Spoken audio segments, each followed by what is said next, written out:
How's everybody doing? Talking to me. Yeah, you're everybody.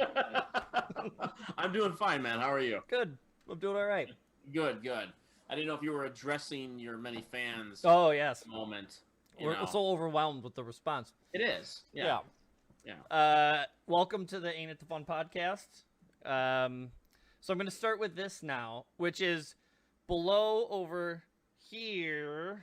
Where am I going? Over here, there's an area that has a thumbs up. If you hit that little button, it lets YouTube know that you like us. That's always good, right? Then also over here, it says subscribe. If you just tap that little word subscribe, you'll subscribe to the channel. And then when you go into YouTube, it'll show all our videos on there. So that's good. And then if you hit the little bell, it'll actually notify you when I go live, anytime I go live. So I haven't been doing that, and I figured I should probably start that, right? I think it's a good idea.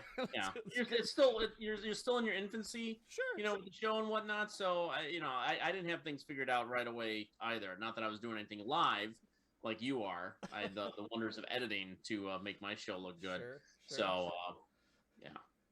Well, gotten to get into that habit. Right now, the mic is on this time. I didn't forget that. I unmuted, so we should be being heard, unless someone in the chat tells me otherwise. I'll know better. So yeah. So it's another week.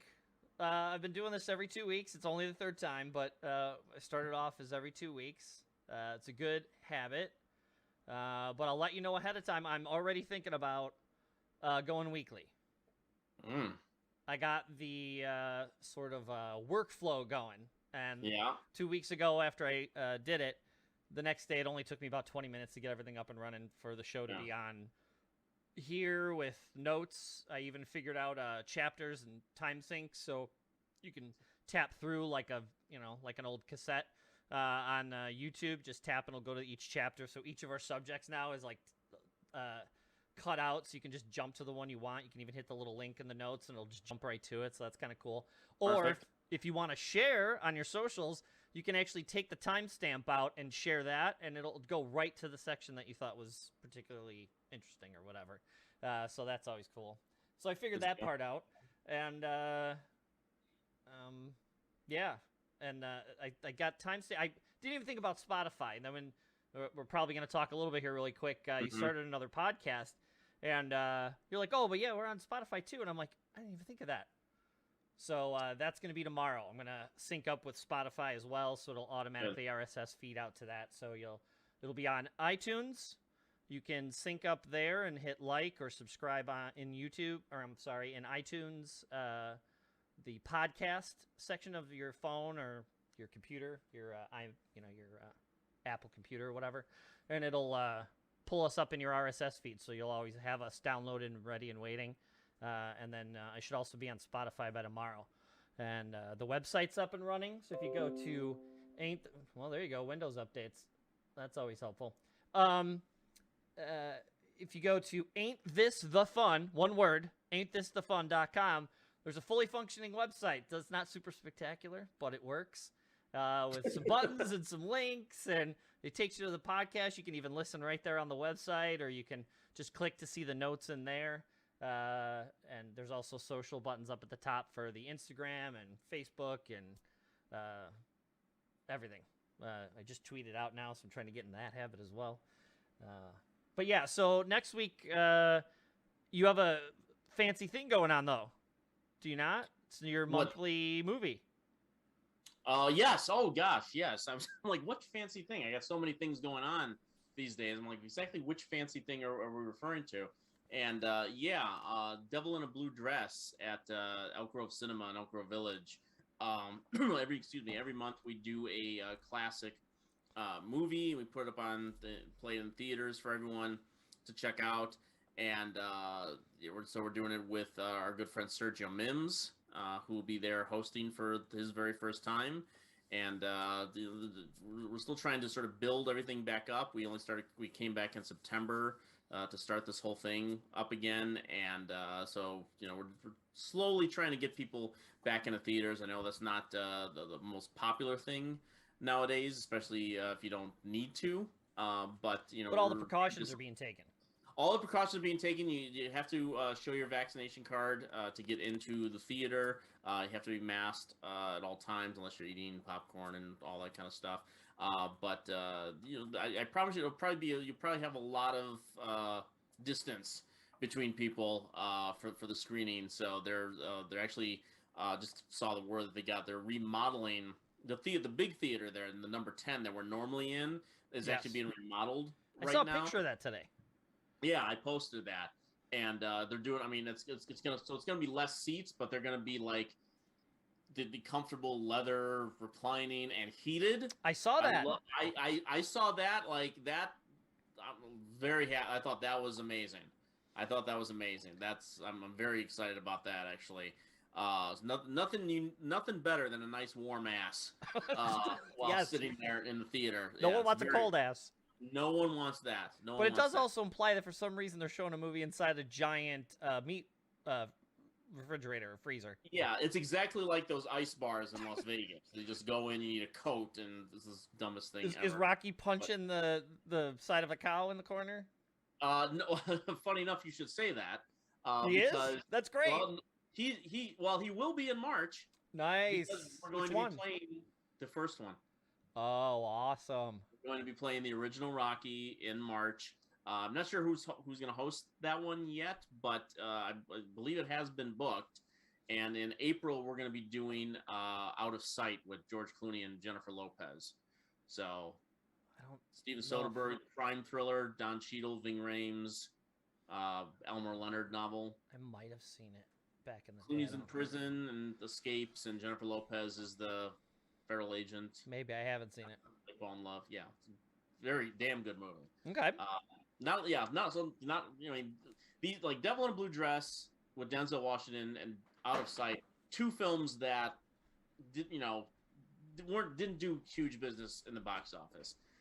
So these are precisely the type of films we would love to get some fresh meat in, so to speak, and put some eyes on these things. Not that they haven't, these movies are 20 some years old, obviously, but anytime we get an opportunity to share it with one or two new people that's why we're doing it. So, and then for the summer, I think we're going to start, the real classics are going to start to come out a little bit more in the summer when hopefully a lot of this stupid stuff is behind us. I know we don't want to drag the podcast down with negativity. Nope, no negative, positive. Yes. So when all of this does start to go away in the large waves that it should be soon, by the time we get to the summer, I think people will be more comfortable going back into theaters again. Well, it's timely, right? Because Jennifer Beals is in Devil in a Blue Dress, right? She is in Devil in a Blue Dress. Yeah, with Boba Fett. She plays I think her name's Garza, like the head of the Mos Espa bar area, casino, whatever you want to call it. Right. Yeah, she's back.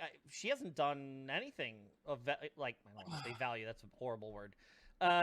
She hasn't done anything in the spotlight in a few years, right?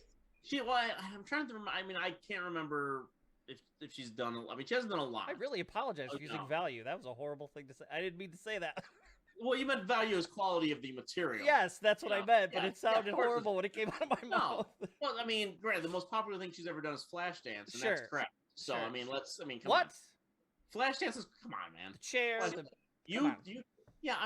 classic imagery, but, you want to sit through that movie again? Truthfully, I don't think I've seen it since it came out. There you go. Exactly. It's been a long time. So hardly valuable there. But, the last sort of major thing that I remember she was in, there was a show, it didn't last very long, called The Chicago Code. It was a cop show on Fox, probably like, I not during the 24 period, but like sometime after that, towards the tail end of that, and it was, I don't even think it lasted a full season. Did you talk about bringing a knife to a gunfight?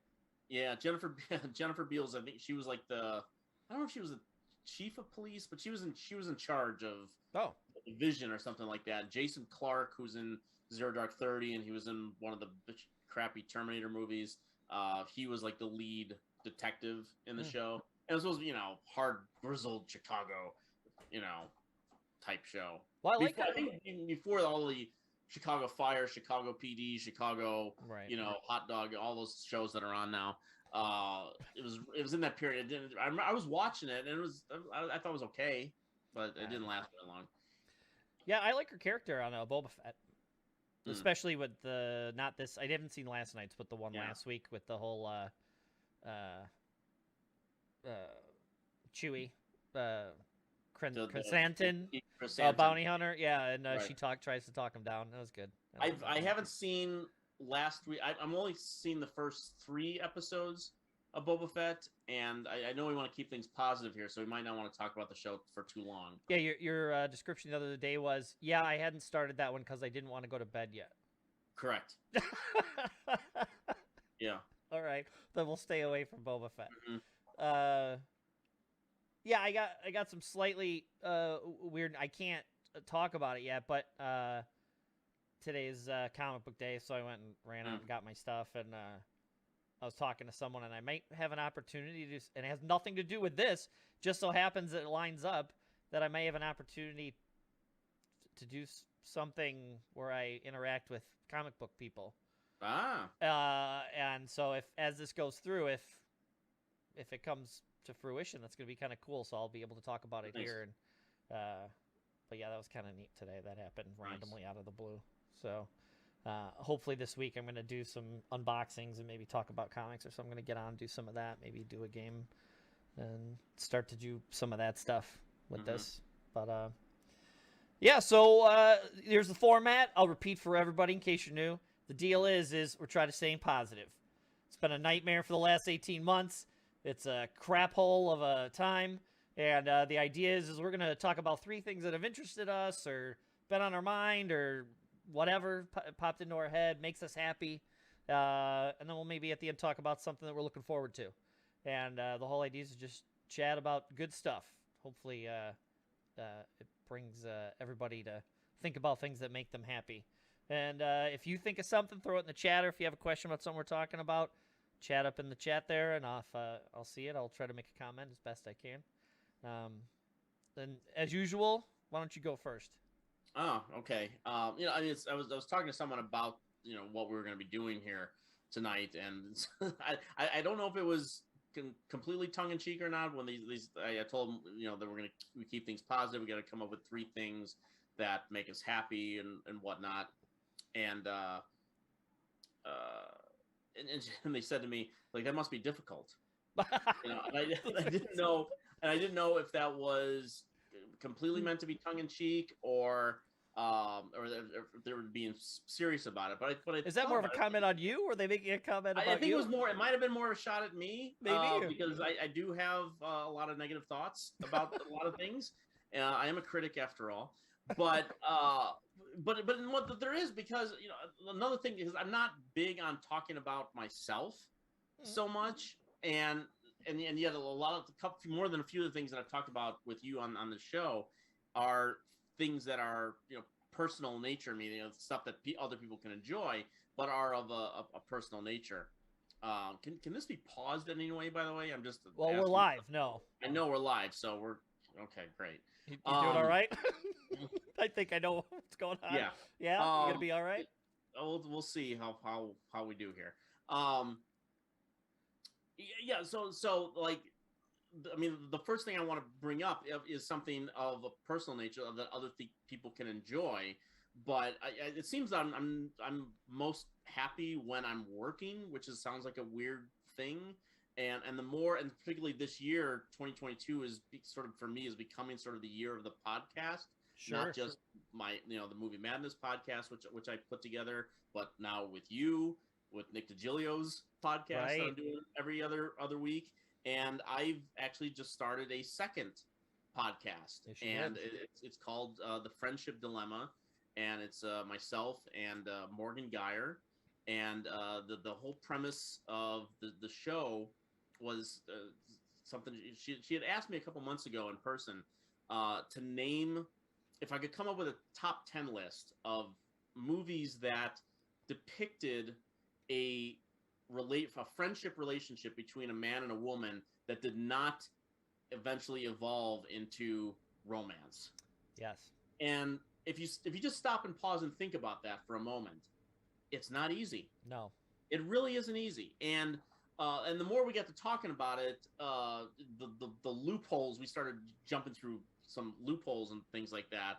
I'm trying to think of movies that were like the main two characters are, just end up in a friendship or just depicting a friendship and whatnot, which is almost impossible. I mean, they're out there, and we will be talking about them, but then she started bringing up movies that even just like minor characters that you can see how their friendship, the way they talk to each other, the way that they act with, they might not be the main characters of the movie, but you could say like those two are friends. Those two are very close friends, and you can tell by the way that they interact with each other, the way they talk about other people, the way they talk about their own personal feelings and stuff like that. So even if it's two people in the background, she has thought of a couple of these movies where just the extra characters, side characters. The second episode that we're going to be doing this week is one of those type of movies. And when she because the format of the show, like you said, is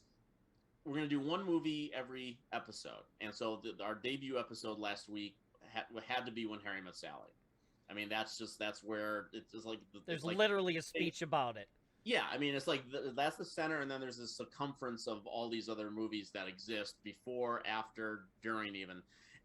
So we wanted to break that one down to sort of give us a sort of a footing on where we're going to go with this, and then so every other week when we do a new movie, we're taking turns introducing the show. So one week it's my choice, then it's her choice, and vice versa. So she picked the second movie, I picked the third movie, and it's just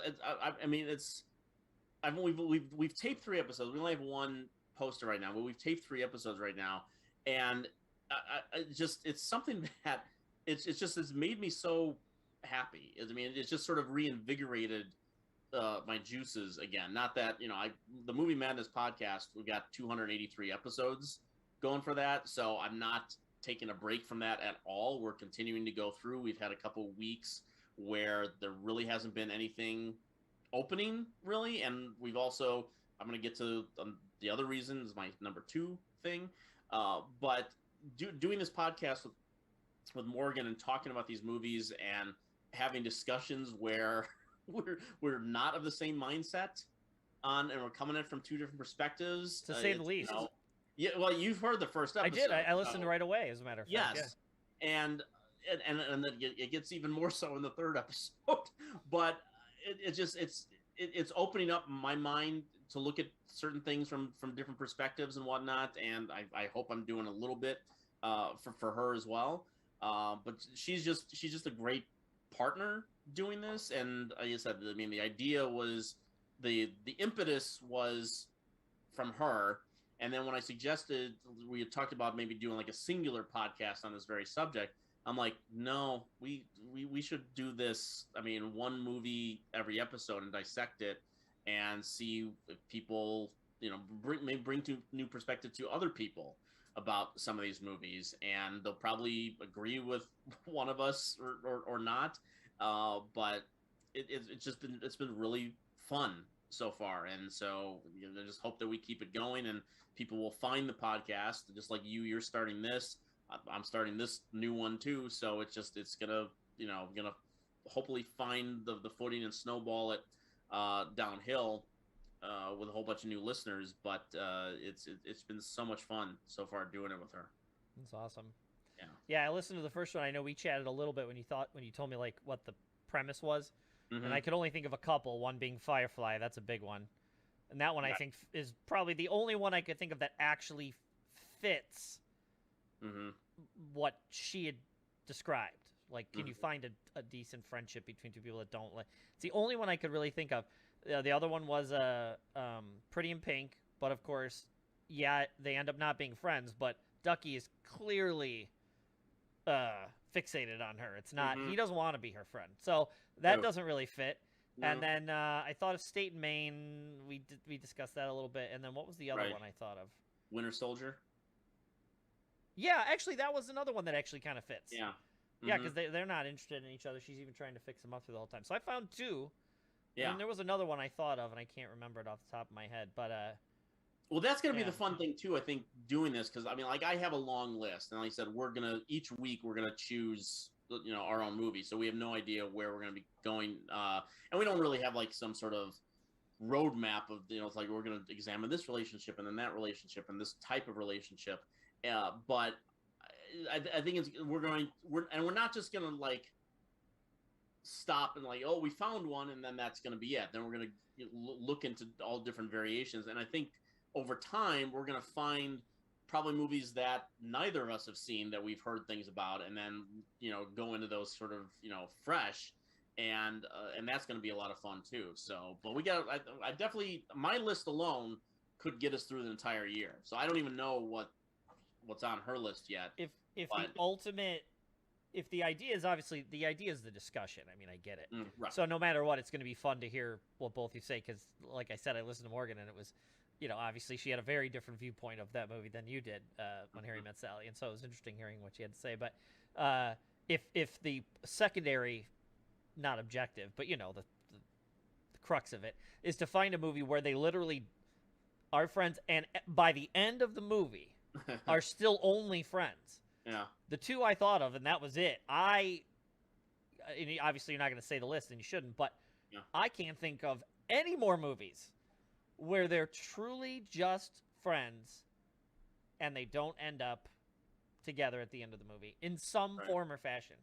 Right. Because even the Ducky one, he doesn't want to be your friend, so that doesn't even fit. So, and that's something that, again, even in the next episode, which when you hear what it is, she says it. She says it at the end of the podcast. Yeah. Yeah, we're doing the 2004 version of the Stepford Wives, and which really kind of like, which friendship are we talking about in that movie? And then when I watch it, I'm like, oh, okay, this is the one, and it's a fraction of the movie, but you'll see that it let us. I mean, we talk a lot about the inconsistencies of the movie, which we both kind of agree is. She likes it a little bit more than I do, but. Every discussion I think is just going to open up new windows, and the more we start going into similar paths and similar movies, that explore exactly what you were talking about, where they're friends for 2/3 and then they have to find love by the end.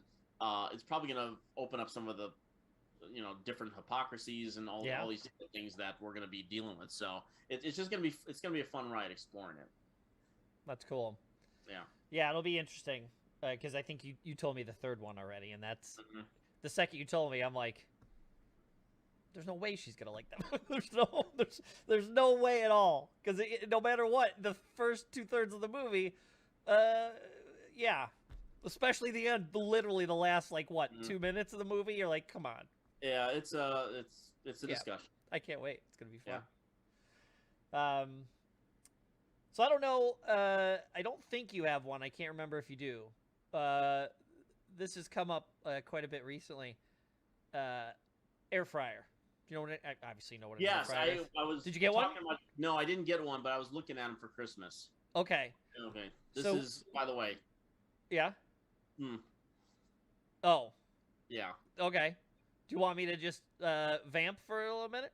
Could you? I guess. I guess.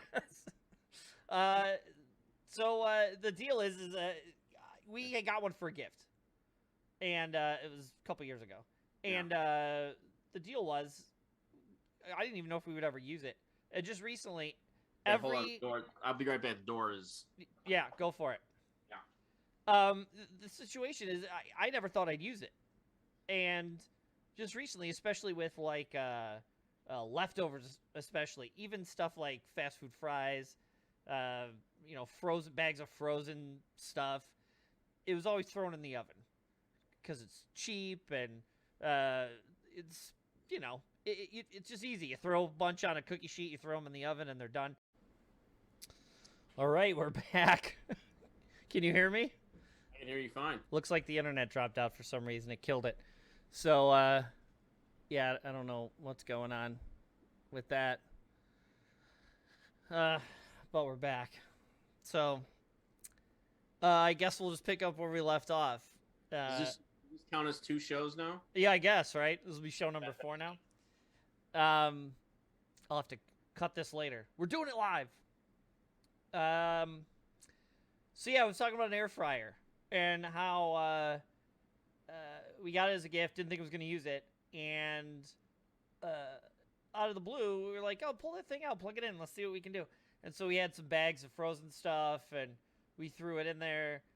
Ours isn't huge; it's kind of a small one. Basket's probably, I don't know, the size of a small, not a dinner plate, but a little bit smaller than that, like a single serving plate. It's got a little basket about that deep, maybe 3-inch, 4 inches deep. But we've been throwing all kinds of stuff in it. And the only thing you got to be wary of is you got to, like, shake it in the middle. So if you do 10 minutes, you got to, like, pop it out. And at 5 minutes, you kind of got to flip it around. Okay. But I'll tell you, it's awesome. It tastes obviously completely different than a microwave. Because, you know, when you throw frozen stuff in a microwave, it's gross and it doesn't crisp up and whatever. Yeah, it's just too... I don't even know. The texture of it is not right. Yeah, right? And you throw it in the oven, and you got to wait for it to preheat. You got to do all the BS with that and get the cookie sheet out and all that garbage. But we've been throwing everything in there that you can. Obviously not pizza. You're not throwing a pizza in there. But, you know, like anything that's small. And you know what the best thing to put in it is leftover fries. Leftover fries. Leftover fries. Well, because, you know, you can say you get a bag of fries. I mean, those are good too. Yeah. But, you know, when you get fries, you're like, if I'm not going to eat these, I'm probably going to toss them. You're not going to eat them cold. Right.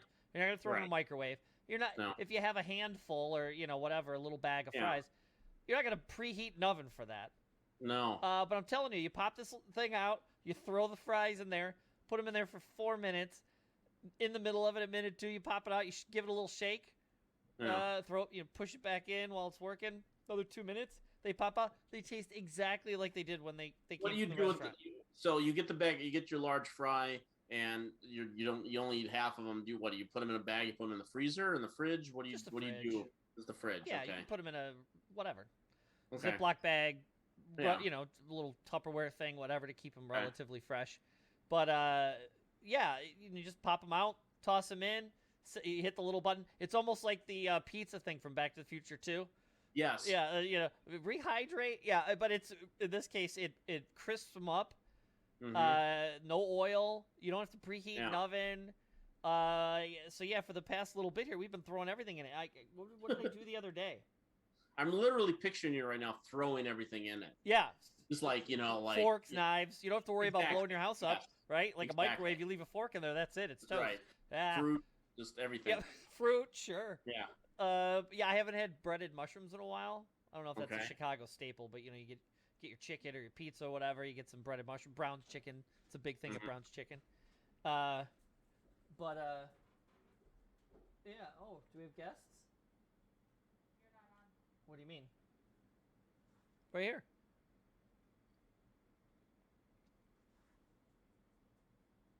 Is that live? Yeah. No, it's not. Are you sure? Let's have a look.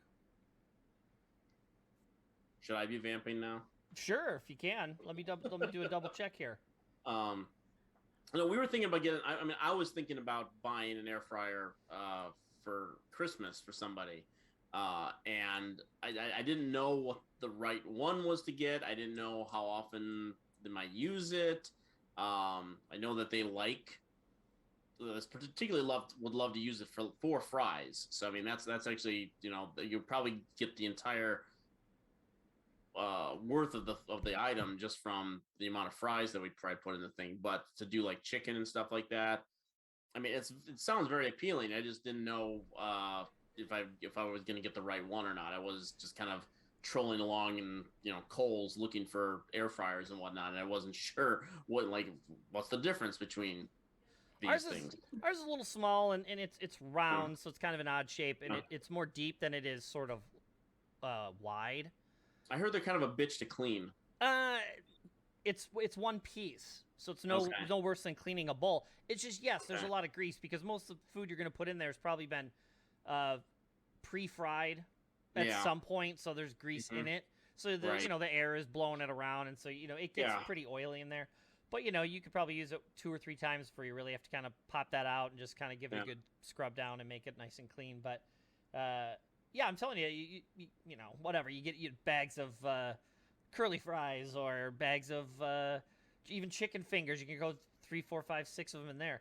If you have a choice, if it's more of a deeper bucket, that's what we have to do. So like if it's a 4 minutes for, you know, to cook fries, how cool is that? Mm-hmm. But you take it in minute 2, you got to kind of pop mine out, and you kind of got to give it a little fancy shake, you know, to kind of tumble them around and then throw them in there. You got to get the air to kind of, you know, blow around that whole basket. And so some sides may be on other things, so you got to do that. So if you can get, you know, a smaller one, they're not that expensive, but if you get the smaller one, they have more that are sort of wide, so they have more of like a tray as opposed to like a bucket. Mm-hmm. You can sort of lay stuff out and then slide that tray in. You don't have to be pulling it out and flipping them around because things probably are not laying on top of each other. Yeah. But man, is it convenient, and it's just like, you know, what you had yesterday, especially for leftovers. Anything that has been fried or even cooked in the oven, you pop it out, throw it in this thing, 2-3 minutes, boom, pop it out. It's awesome. So yeah, between that and the microwave, we don't really turn the oven on shy of a pizza or something. This is like an anti-oven podcast this is turning into. The what? Anti-what? Anti-oven. Yeah, anti-oven. Like the poor oven's just sitting there. I just see like this cartoon, like this oven with just a sad face on it. Right. The light dims. Mm-hmm. Yes. A little frown. Yeah. Doesn't want to preheat for you anymore. No. But yeah, it's become incredibly convenient and something I never thought I would use in a million years. I'm like, oh, you need an air fryer. I'd be like, what the hell do I need an air fryer for? Yeah, right. But yeah, they're awesome. Yeah. Turns out they're awesome. Good deal. Yeah. Good deal. So, So me then, right? Yeah. Well, speaking of convenience, but a different, a more large scale bit of convenience. I'm just getting over. We're just on the tail end of Sundance this week, so I've been at home covering the Sundance Film Festival at home, watching 30 plus movies this week, and thinking about. I mean, not only is it a convenience to me, which I'll expand upon, but anyone with a computer, an app on their Fire TV, their Roku, their Apple TV, has access to Sundance this week. Really? You can buy, you could buy. I mean, you could have bought a pass. Oh. And they're. I mean, you don't just. It's not free. Sure. Okay. Sure. Okay. And the passes are high scale, and the tickets are $20 a piece too. But one of the things in doing the Chicago Critics Film Festival that we set up was the idea that people, these things are expensive and you have to travel and whatnot, even in good times. This was, not a convenience thing for people, and they'd be on Twitter or whatever, or their entertainment mags and their websites and whatnot, seeing people like myself be in Sundance, be in Park City, watch all these movies, review all these movies, and then go like, oh, this sounds really great. Now I have to wait 6 to 18 months to see one of these things, where now, because of what we've been going through, they've been forced to do this virtual thing. And I'm so glad that they stuck with it. I mean, they were going to do it in person this year, but it was going to be a hybrid thing. And then Omicron shot up, so they eventually just went entirely virtual. And I just thinking about, excuse me, this is the 20th year me covering this festival. Jeez. 20 years I've been doing it. I know it's kind of insane. And those first 18 years, learning the ropes the first year and whatnot, but every year it's the same. It's standing in lines, walking through snow, waiting for shuttles in the cold weather. Okay, these, this is kind of first world problem kind of stuff, we're talking about. But and weigh that compared to me sitting here or in my living room and having an app with all of the things that I'm going to be covering in one place, and based on the times that they're available, just click right there, and I got a Sundance movie there. I don't have to wait in line. I don't have to worry about getting into the movie sometimes. And it's all right there for you. And if one movie ends, another one begins. I don't have to, travel anywhere, waste time and stuff like that. So, I mean, That was part of the problem too. You would have to. I saw one time you were like organizing your chart where you had certain movies. You're like, okay, I got 15 minutes to get from here to here. Yes. You don't have to worry about that anymore. No, I don't have to worry about that anymore. And I mean that the scheduling thing is certainly a lot easier. I mean, but you'd really have to plan. You'd have to know where. I mean, there's like really like 6 to 8 venues all across Park City, and you just kind of have to massage your time and figure out how much time you have, how much time you're going to allow to catch a show. I mean, the shuttles run pretty regularly, but if you just miss one, then that's another 15, 20 minutes you could be waiting, and then you have to stand in line and you might not get in, all these kind of things that go on. So, but just the idea that so many people that I've been watching on Twitter, and normally I'm just kind of following other journalists and other critics and seeing what they've seen, what they've liked, the things that they're writing about. And I follow that while I was in Park City. They're like, oh, maybe I'll change my schedule to this movie because everyone's loving this, and the one I chose, everyone's hating. So maybe I'll do that. And here I just have a column on my Twitter feed for Sundance, and I'm watching all these people, not journalists, but all these people across the country, watching movies at home, saying what tickets they're going to get to, going like, oh, I read he's like this, so I'm going to put this on my schedule. And I mean, that's what it's all about. I mean, that's exactly what film festivals are all about, is these discoveries. And the Sundance, there's going to be so much talk now about things moving to streaming, particularly in the independent world, because people are not, I mean, it could, come back with a vengeance at some point, but people are focused on which movies they're willing to go see in theaters right now. And most of the stuff from Sundance, which were never exactly financial boons to begin with, were likely going to be Netflix sort of started that in a way, but now with Apple and Amazon and Hulu and all these other places that have been sort of taking over the game over the last couple of years and picking up a lot of these movies, and that's all.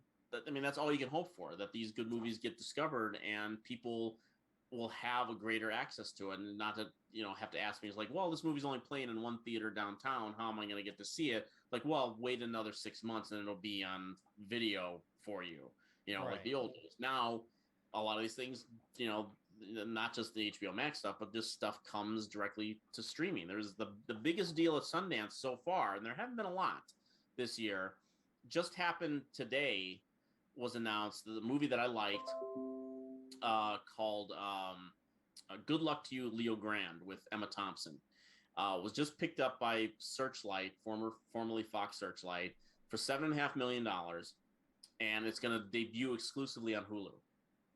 Wow. And I'm just thinking, like, that's a movie people are really going to enjoy on Hulu for their subscription. That's a good choice. So it's just, I don't know. There's a lot of game changing stuff going on right now, and sorry. Is there a way to silence it? It's not gonna. Yeah, it's not the end of the world. Right.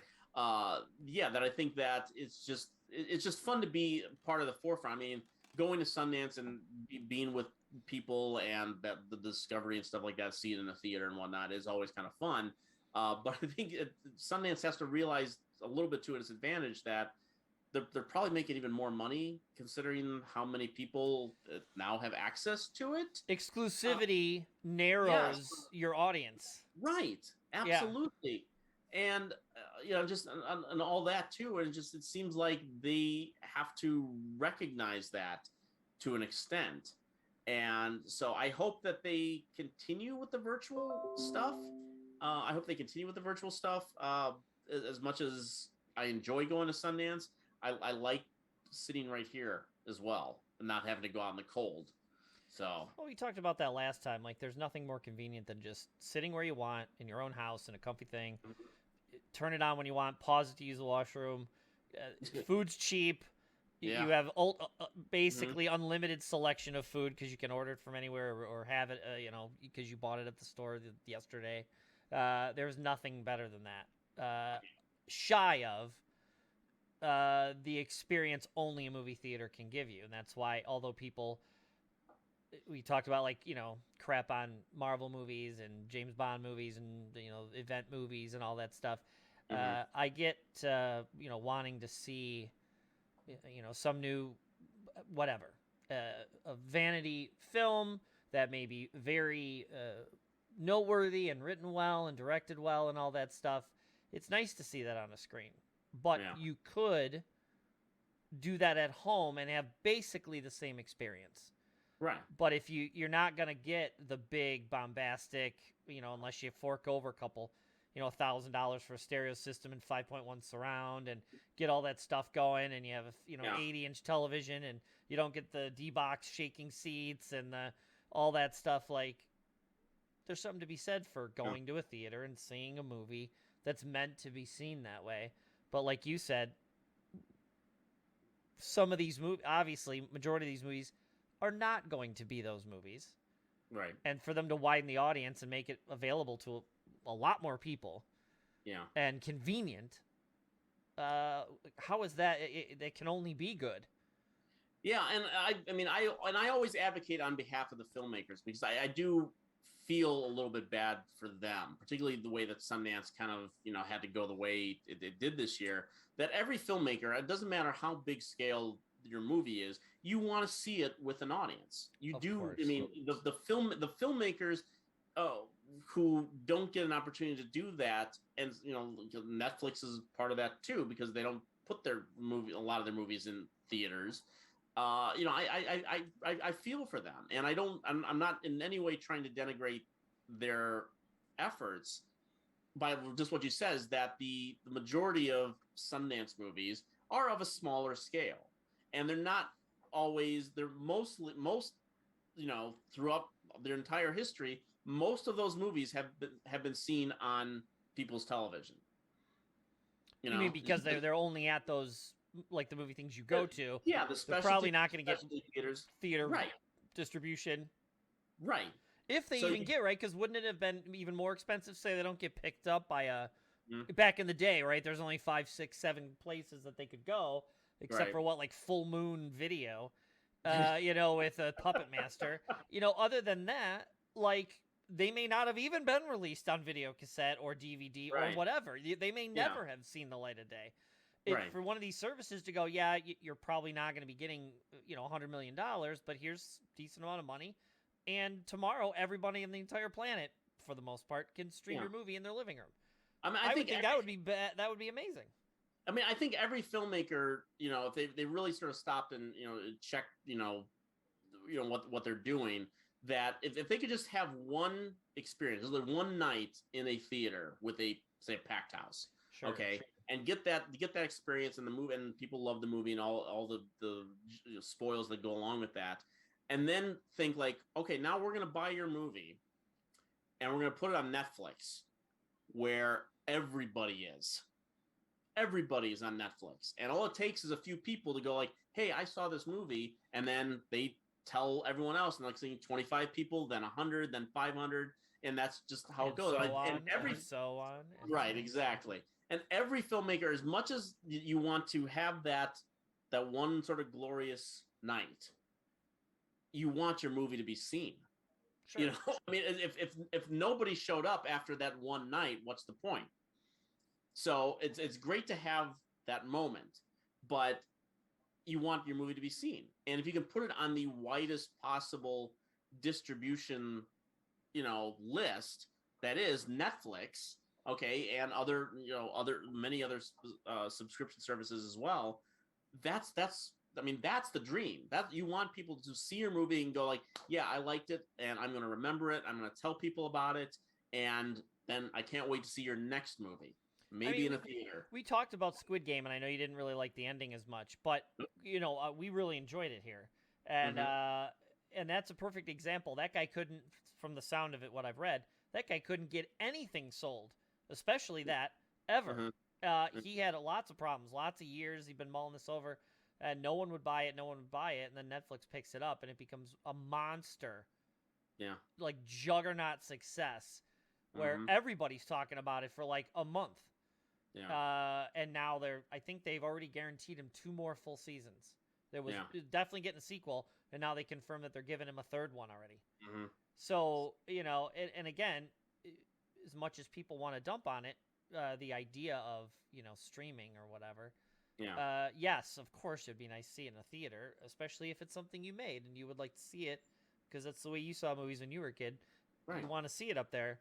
But ultimately, even if it's only 1 or 2 times, or you see it in your local town, and you get your family and stuff to see it on the big screen, getting it on these platforms, it's nothing but a win. I mean, honestly, just to put it in perspective, we're doing this live right now.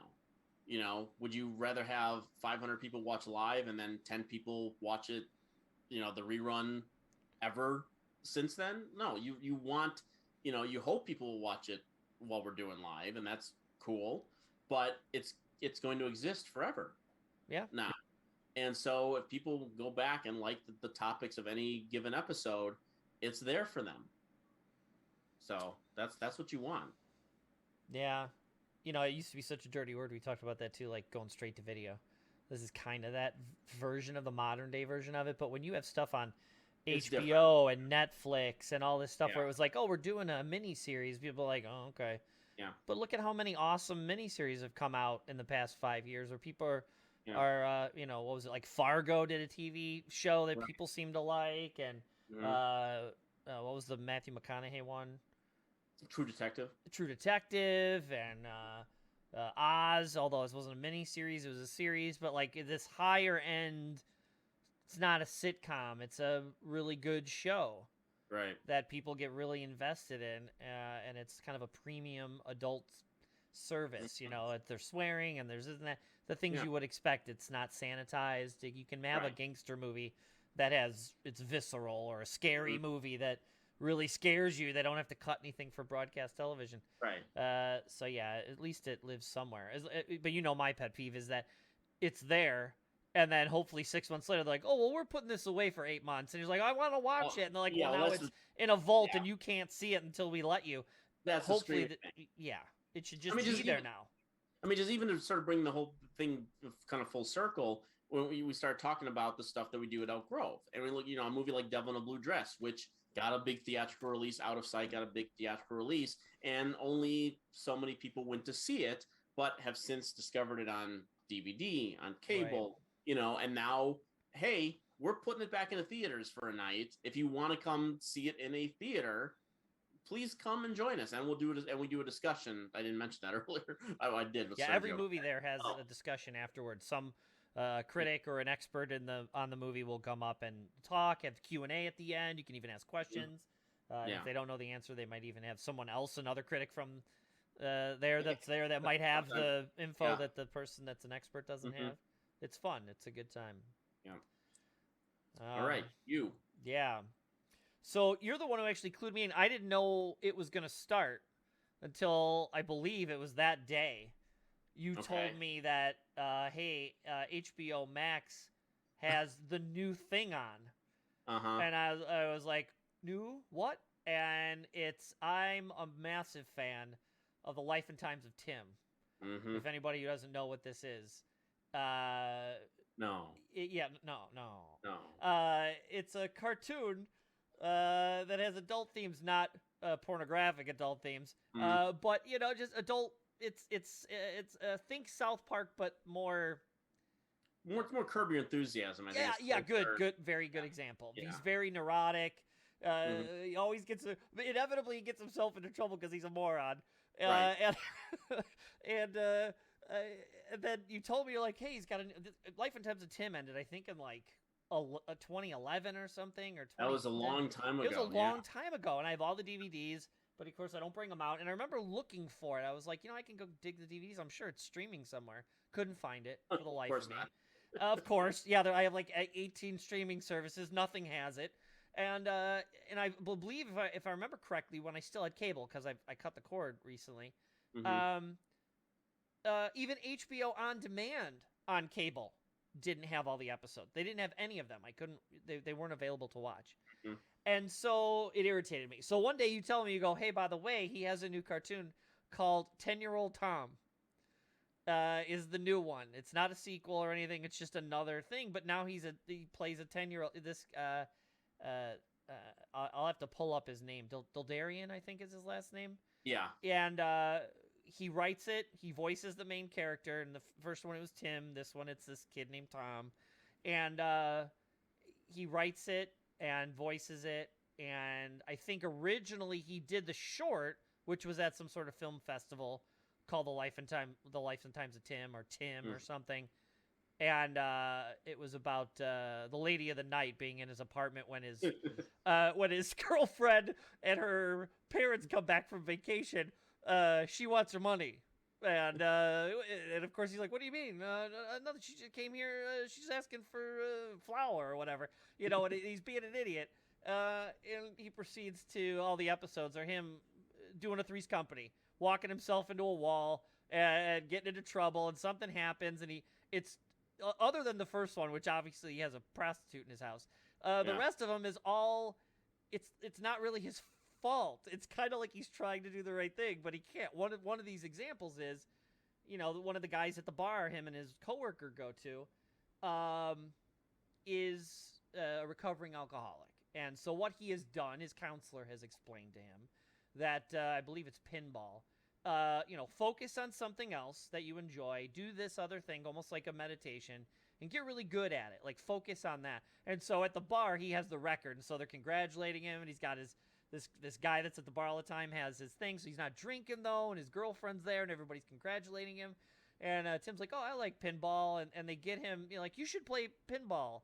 And so he plays pinball, and the ball just goes crazy. And he's like, no, I don't want to do that, you know. But anyway, they get him on there. The ball goes crazy, and through none of his own machinations, he has the luckiest day ever, and he beats the guy's high score. And what it does is, unfortunately, it spirals this poor guy back into alcoholism. But the girlfriend's like, the girlfriend of the guy says, you know, hey, you should play him in pool. And he's like, no, I don't want to do that. And of course, something happens in pool. And the poor guy gets beat again, and then it's all about him being an idiot. He breaks up with his girlfriend at one point, Tim, and they take him out to, I think it's Atlantic City, and he ends up, the guy he works with is a womanizer, and he's like, no, you gotta get out there, you gotta go, and they end up at a strip club, and there's, like, his girlfriend, Tim's girlfriend is, like, her twin works there. It's not her real twin. It's just this girl that looks exactly like her, but she's a little off. And turns out he bumps into his father-in-law in Atlantic City. So it's just these silly things he gets himself into. So when I love the show. So you tell me about this 10-year-old Tom, and it's basically the exact same show. But it's good because I love the first one, but it's from a 10-year-old's perspective. So he's at school doing stupid stuff, and so it's a little less you know, adult oriented. It's still not for a 10-year-old to watch, but you know, there's a thing with a lemonade stand. I don't know if you saw that episode. I haven't seen any of the episodes. Oh my god, you got to do yourself a favor. I'm putting that on my list now too. Yeah, because there's only a few. I think they've only done one season, and they're little 15 minutes. So each half hour that you can stream on HBO Max is 2 15-minute episodes. Okay. And so even if you don't watch both of them, these little 15-minute things will make you laugh your butt off. The principal ends up dating his mom. It's a whole thing. It's called 10-Year-Old Tom. Is the new one, but the best part is, so I'm watching that and I'm loving it, and I'm like, they got it right. They're not gonna not have Tim on now. So I look in there and of course I search it, and they have all 3 seasons of Life and Times of Tim on there. Nice. Finally, so I could stream them, and I watched them all in a row. They're all good. They're all absolutely ridiculous. If you like kind of Curb Your Enthusiasm is a good one. I would mix that up with almost like a Three's Company. Yours was better, but it's a lot of the misunderstanding, like, oh, someone isn't going to talk to the other person. Right. And that causes, it's got a little bit of Three's Company sitcom-y to it, but very much with a bend towards Curb, if you're a Curb Your Enthusiasm fan. And the no thing we're doing is that's kind of his tag. Even the 10-year-old Tom does that. He says he does the same. No. They always pressure him into doing something stupid, and he always tries to make the best of it, and nothing ever works, ever. Everything gets screwed up every single time, but it's the funny bit is how it gets screwed up and the hijinks that's happened. Yeah, that's good stuff. I haven't seen Life and Times of Tim in some time, but it's always. I mean, you're the one who introduced me to it. Yeah, and it is just it's so funny. It's so funny. I'm assuming since it's on the streaming service, I don't think it's exclusive, although it might be. But because Life and Times of Tim is back on there, my assumption is at the very least Life and Times of Tim is available to be streamed on cable. So even if 10-year-old Tom is exclusive to HBO Max, I don't think Life and Times of Tim would be, but you'd have to check your local cable company or whatever. Yeah. But, so, do yourself a favor and stream an episode or two, and I'm telling you, you're going to laugh your butt off because it's absolutely hilarious. Yeah. Okay, so my final one is very personal, actually. Oh. So far that we've talked about other things you can buy, other things you can participate in, can watch, and that kind of stuff. But I'm gonna tie it in with a little bit of semi-philosophy, like I did last week with John Williams, in a way. You were over the night that I found out that our beloved Elk Grove Bowl is going to be no more. Yeah. Do we have a final date yet, so I don't miss it? April 30th. Okay. Yeah, because I'm going to go out there and we're going to have to bowl one night. We're going to have to go. April 30th is the last night of Elk Grove Bowl. It's been there in Elk Grove Village for 60 years. I've been bowling there for about 40, junior leagues and, up into travel leagues that we were, the best and the brightest of the junior leagues got to participate in these travel leagues where we go bowl in all these different houses, and it was really fantastic. And we were champions one year, but and then now taking over my dad's league that was there, and then I took that over, and I've been running that league ever since. And we just found out about a month ago that it was going to be no more. And it just immediately I thought of something, and it goes back to a little bit of philosophy, or at least a piece of dialogue from David Mamet's House of Games. Have you ever seen House of Games, by the way? Joe Mantegna and Lindsay Krause. I don't think I have, and I like Mamet. It's his first directorial film. I don't think I have. Okay, well, obviously he was doing theater before then, but this was his first theatrical thing in 1987. Ebert named it number one film of the year. And there's a Joe Mantegna in the movie plays a con man, and there's a bit where he's talking to Lindsay Krause, who plays this psychologist, I guess, who is essentially her next book is going to be about con men, so she's following him around and whatnot. And he gives her he keeps giving her bits of Mamet-like wisdom and stuff like that about his his profession and whatnot. And he says, I think it was, hope I'm getting this right, but someone like a mentor of his or someone he knew told him the piece of advice he gave him, just if there's something that you that you love, a job, or something that you have been with for some time, take a memento. Take something. Okay. Yeah, relax. All right. But take something from there, and take it with you. So I asked if I could have something at, I know the owner, the people that run Elk Grove Bowl, and I asked if I could have something, and I emailed her, and she got back to me right away and said, yes, I think that is fantastic. She was like, kind of elated that I was even interested in wanting it. Who knows what they were going to do with it as a result of it? But I have it right here. Okay. Yes, show. I've been given it. Show and tell time. Yeah. And I got this. Which you Oh can my zoom in god. there. You see it right there. Nice. You see the name underneath there is Dan Zanin. Yep. Melissa. Still on our very good friend on my polling team today. Yeah. And the Louis P. Handler Award is something that they gave out at the end of each junior season.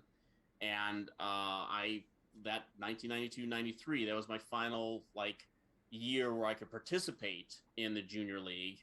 And I was granted that award. In fact, did you see behind me there? Yes. That's the individual thing, little plaque that they gave you. So I got that, but I asked if I could have that plaque, which is hanging on the wall in between the front area and the bar in the place, and they gave it to me. And I mentioned Dan there because I told him, I'm like, they're gonna give this to me. And so Dan and I worked out a plan where every year we're going to give it to the other person. Oh, cool. So that's awesome. So this year I'm going to have it, and I still have to hang it on the wall. And he is going to, 2023 comes around, I'm going to give it to him. He gets to have it for a year, and we're just going to swap it back every year after that. And so it's just not everyone gets an opportunity. If you're leaving work, usually you might get fired or something. But but still. We hear about every actor when they leave a show or a movie, they always take something they're not supposed to. Yeah, you hear these stories. That's a great point. You got approval though. Well, right. But you hear, every once in a while, you hear someone 30 years down the road just yeah, I still have that jacket, or I still, Ralph Macchio still has one of the cars from Karate Kid. Johnny Lawrence got his red Cobra Kai jacket. There you go. Yeah. You're on a Cobra Kai kick right now. So we're on season 3, episode 3. The best season. The best season. Yeah? Season 3. Okay. It's my favorite season is season 3. It's the season where it goes from this is a lot of fun to they did something really special with the show. Okay. And so think about that. Any place you are, whether it be work, home, a relationship, just anything that you can think of, you just take a little memento that gives you some positive memory about it. Don't just take positive. Something exactly. Don't take something and so you're gonna be a sad bastard for don't do that. But take something that just I really like this. Could I have this? Could I have that? Even in the worst of circumstances, find the one little nugget of positivity in the world of crapola or whatever it might be, and just take it with you. And then at the very least, you can look at that and go I that was from a good time. I remember that, and I'm happy about it.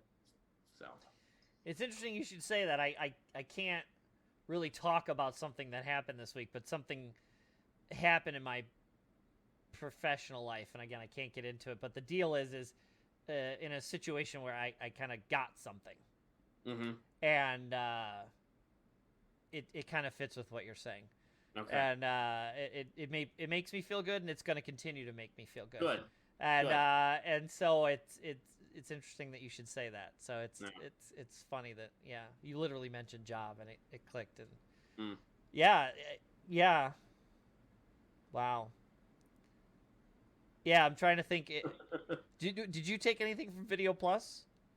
Oh, I got some stuff from Video Plus. I mean, I have stuff from Video Plus, but I'm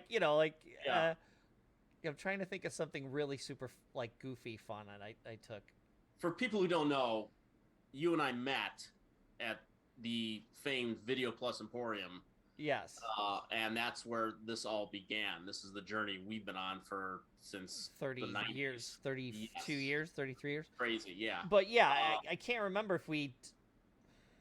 I recently moved, so I was going through closets and boxes and things, and I found stuff. I remember having it, but I hadn't seen it in a while.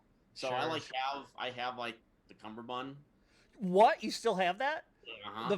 You see, I didn't have a cover, but we had a vest. I think before you started there. I don't think I have the vest. I had the vest. I have the red cummerbund. Oh yeah, I had a black. Yeah. We had to wear a white shirt, black dress pants, dress shoes. Yeah. And a like a rental wedding vest, so it didn't have the full back to it. It just had like the. This is when it was a classy joint. Oh yeah, classy. Yeah. I'm trying to think. It's slowly decreased. I mean, yes, every year it got worse. We went from tuxedos, maybe not every year, but it was pretty close. And then we went to polo shirts. Yeah. You know, it just became, and then then it was just like whatever. By the end, we were coming in shorts. Right. Yeah. Nothing. There wasn't even an Emporium anymore. The Emporium, became a porno room. With the Western swinging doors on it. The Western swinging doors on it. Yeah. Exactly. You can hear it. That's where there used to be an ice cream shop back there. You can go there and get ice cream. I mean, when that place opened, it was kind of majestic. It was just this, most of the video stores back then. I didn't go into the Blockbusters. They were sterile. This was like a nicer, high-end. Yeah. I want to say nicer high-end dump. No, I wouldn't call. I mean, the first. It wasn't.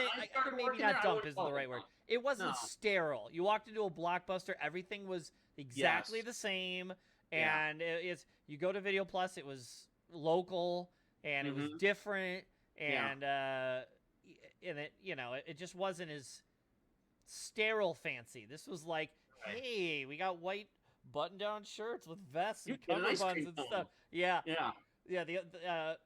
The caramel corn. Yeah, but I'm trying to think if I don't think I really took anything. I'm trying to remember. You found the cummerbund. I found the cummerbund. That is crazy. And the polo. I think I have a polo shirt too. I think. Oh, I don't. I'm sure I got rid of all that stuff. Yeah. Wow. And there's some video boxes. I can imagine. Yeah. I know. I think I had like 2 years ago. I was digging through a box and I found 2 of the Maxell high density VHS tapes. Yeah. Still wrapped. Mm. New, Yeah. And I found them. I said, I think I opened a portal back in time on accident, because I found them and they hadn't been used. I think those were from the store because we used to sell that exact Maxell, with the blue slip cover. The high density ones. You could fit like 3 hours on them in good quality or whatever. You know what I do have? You know what I do, and I used to have it in this very desk. The popcorn maker. Right here. No, I don't have the popcorn maker. No. I did not have the popcorn maker, but I have the VHS repair thing. You do? Yes. Yeah, we used to repair the tapes ourselves. Yep. That's hilarious. Yeah. That's hilarious. I'll still never forget. I will. So you have a lot of stuff to remember. We could do it. Yeah, I got more than you. But I'll never. We all remember our customers back then. But it's funny the stupid crap that I can remember sometimes. I still remember the guy that tried to return. He wanted a refund for renting the Grifters because he said that the tape, crapped out on him and whatnot. I'm like, okay. And of course, we're, the smart asses that we are. We put the tape in the little video machine to make sure that it was crappy and whatnot. And I'm like, where did it crap out on you, sir? And I left it right at the spot where it crapped out. And I put the tape in. I'm like, that's the last scene, sir. Stop it. Yeah, it was literally, and Angelica Houston driving off at the end of the movie. I'm like, here are the credits. You watched the movie. That is great. It was such because we were so told not to. I don't know if we were really told, but I was new there, so I didn't want to be the guy that was handing out free rentals, whatnot. Just like, you did kind of watch the whole movie, sir. So. Like, I don't care. I didn't get to see the end of it. Like, it's the end of it right here. 30 seconds. Watch it. Watch it. Credits. There you go. There you go. You're good. You can go home now. I don't think he ever came back. But there's some positive memories from that. Have you repaired a VHS tape recently? I have not. I have not. I still have a VCR, and I still have to keep promising that I have to go through some old videotapes and turn them into DVDs and stuff like that. But that's a whole other project. But yeah, no, I have that, and I have like little repair kit with all the stickers and whatnot that you need to repair it and whatnot. So yeah, got to put a Be Kind rewind on there. Right. It was good training when I went to Columbia too, and I had to edit my own films and whatnot. It was That's basically true. basically the same thing, different kind of platform and whatnot, but it was basically the same thing. That's true. Yeah. Yeah, no. You can do it all like this. Right. Yeah. That's right. Takes 3 seconds to do something that took us like an Yep. hour. Mm-hmm. For my third thing, it's kind of an anniversary of it. It actually happened in December, but it's kind of 2 months old at this point. But what is essentially Halo 6, but they call it Halo Infinity. The new Halo game came out, and I think we briefly talked about it on the first one or whatever. But how many hours the bunch of us there put into Halo 2 back in the day? Yeah. Halo 1 came out 20 years ago. Whew. Isn't that crazy? Yeah. And Halo 2, it pretty much revolutionized online matchmaking and online gaming, setting up, teams, matchmaking, getting people in and out of games. Yeah. Back in the day, especially on computers, consoles really didn't get online. But on computers, it was a server-based thing. So you'd get on and you wanted to play Doom, which I did on my old PC. You'd hit the button to play online, and on my 2800 baud modem, and it's just this giant colossal list, and it would say 2 of 8, and you could try hitting it, and it would take an hour to get on, and then if you're lucky and the server didn't boot you, and it was a giant pain in the butt. Yeah. And with Halo 2, Microsoft, one of their guys there, figured out, how about every time someone says I want to join, our servers just figure out a way to crunch 8 people together and instantly get people into games automatically for them. That way they don't have to search for one they may like. Yeah. And grouping up into teams, so it was you and me and a couple other guys that that still play to this day. And the 4 of us would just hop from game to game to game, and we'd play these people. And that was roughly 17 years ago, 18 years ago was Halo 2. Mm-hmm. And 3 and ODST and Reach and 4 and then 5, and now there's Halo Infinite, and it's a new company. 4 and 5 were made by a new studio called 343, which was the name of the little ball that floated around in the first one. 343 Guilty Spark. But 343 Studios does it now, and the last 2 have been good, but even online it just never quite felt right. And as many online games as I play, there's a certain feel as you're playing a game. Doom feels different than Halo, feels different than Call of Duty, feels different. Mechanics, the shooting, the movement, speed, that kind of stuff. And a lot of it is the same nausea feeling for me. For you, yeah. Yeah. Your stationary motion sickness. Mm-hmm. They basically, for the first time, they just took the multiplayer part and they just released that first. And they released it for free. So even if you're not Game Pass, which you already talked about, which also you pay a monthly subscription, you could just download it. Even if you're on PC, PC players can now play console gamers, and you just download the service for free. There are games that have done that in the past few years. Halo never did. And Microsoft was smart, and they pumped this thing out and got everybody to jump on it immediately just to play the multiplayer part. It wasn't even the story part of Halo. And it went crazy for a month. I mean, they had their problems with, I don't even get into, purchasing online colors for your armor and, this pricing, and people complained about that. But if you asked them, how does it feel? Especially guys my age, it was like, this feels like old Halo. This feels good. And universally, that's whatever, the complaints they have are about systemic stuff with, maybe purchasing ideas or the way it's being dealt with, but not the feel. And I'll still complain, when a grenade blows up next to somebody, they should die. They're, and they don't, and then they just punch you and you die. I'm gonna scream like an idiot because I'm a juvenile when it comes to that. Yeah. Although there are people doing that too. It's annoying, but it just feels good again, and it still feels old school, but it's got some of the new school touches. These things called season passes, where you you purchase this like 100 level thing, so it's $8 or $9, and every level you remember the levels, next to your little circle by your name, and it would go up with how skillful you were, how many you won or whatever. Yeah. Now it's just like as you level up, each jump you get something. You get a